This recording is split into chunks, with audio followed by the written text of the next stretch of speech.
మత్తయి సువార్త 23వ అధ్యాయము 37వ వచనం. యెరూషలేమా యెరూషలేమా, ప్రవక్తలను చంపుచును, నీ యొద్ద పంపబడిన వారిని రాళ్లతో కొట్టుచును ఉండుదానా అంటున్నాడు. అంటే ఆ రోజు ఎందరో ప్రవక్తల్ని దేవుడు ఈ భూమి మీదకి పంపించాడు. ఆ ప్రవక్తలు దేవుని మాటలు చెప్తున్నప్పుడు వారిని బ్రతకనిచ్చిందా సమాజం అంటే బ్రతకనివ్వలేదండి. ఎందరో ప్రవక్తల్ని పట్టణ పెట్టుకున్నది ఈ సమాజం.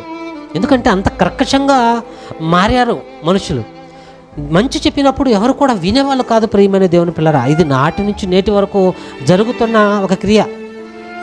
అంటే మంచి చెప్పినప్పుడు దాన్ని స్వీకరించాలి, ఆ మంచి ప్రకారం బ్రతకాలనేది లేదు. మంచి చెప్పినందుకు కొట్టేవాళ్ళు, వారిని చంపేవారు. అలా ఎందరో ప్రవక్తలను కూడా చంపేశారు. ప్రియమైన దేవుని పిల్లరా, అంటే దేవుని సేవలు ఎందరో చనిపోయినా కూడా వారందరూ కూడా ఏమైపోయారంటే వాళ్ళందరూ కూడా ఈరోజు పరదేశంలో ఉన్నారు. దేవుని సేవలో ఉంటూ ఎన్నో అవమానాలు భరించి, ఎన్నో కష్టాలు కన్నీళ్ళు బాధలు అనుభవించి వారు వారి ప్రాణాలను దేవుని కొరకు సమర్పించుకొని ఈరోజు వారు ఎక్కడున్నారంటే వారందరూ కూడా పరదేశంలో ఉన్నట్టు మనకు కనబడుతుంది. అందుకే యెహోవా భక్తుల మరణము దేవుని దృష్టికి విలువ కలది అంటాడు.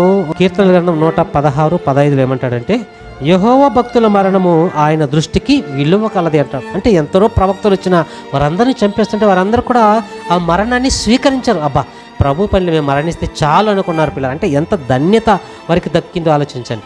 అదే దేవుడు కూడా ఇక్కడ అంటున్నాడు, యెహోవా భక్తుల మరణం ఆయన దృష్టికి చాలా విలువ కలిగిందంట. విలువ కలిగిందంటే అది ఆశీర్వాదమా లేకపోతే శాపమా? ఆలోచించండి.